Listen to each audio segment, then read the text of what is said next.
Hello there and welcome to another edition of Paydirt Remote. My name is Mark Andrews and today I'm joined by Cobre Ltd Executive Chairman Martin Holland. Cobre successfully listed on the ASX via a $10 million IPO in January. Thank you for joining me, Martin. Can you just enlighten us as to progress made at the project so far? So the company itself IPO'd on the 31st of January this year.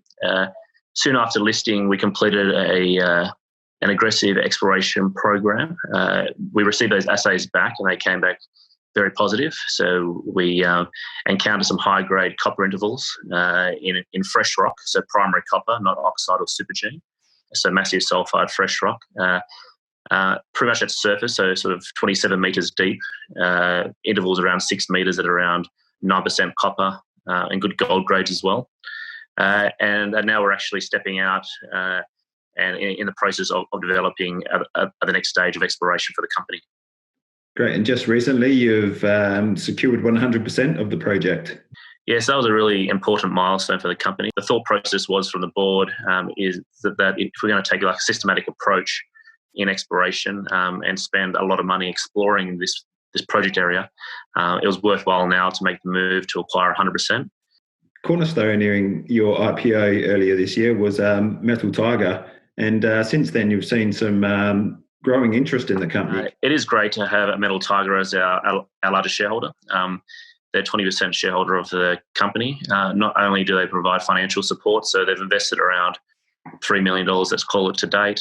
They also invested to keep their position at 20% on the recent acquisition to take our ownership up to 100%. So they invested an additional $300,000 at 20 cents a share only recently to do that.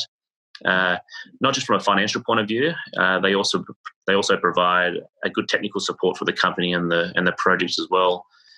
Seeing interest from a couple of large copper companies and also offtake partners, which is quite surprising at this early stage. It makes a little bit of sense because there's only a handful of companies on the ASX that are focusing on copper. And even though the copper price is low at the moment, the demand actually looks quite strong.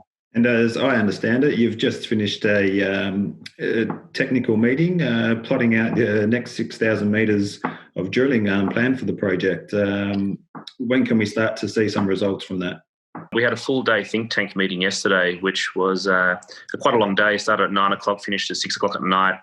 The reason I say that, it gives you an idea of how large the area is. It really is a regional VMS play that we're looking at here. We have a number of prospects across the portfolio. We've only really encountered one of those prospects at the moment, and that's encountered high-quality copper and also gold VMS material. We had some interesting people as well in the meeting yesterday. So we had Dr. Susan Belford, who actually wrote a thesis on the Jargill mine, which was a VMS deposit about 100 kilometres away from our discovery.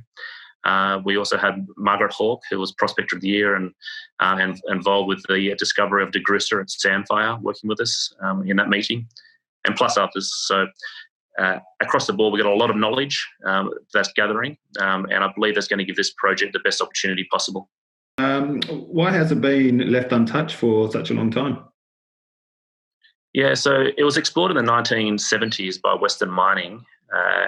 They did some work there. But interesting, that work that was completed in the 1970s wasn't digitised. So a couple of local Kalgoorlie individuals that were out there prospecting came across some high-grade gossan material in copper, tried to find some information, had to go to the mines department in Kalgoorlie to actually get a hard copy of that data.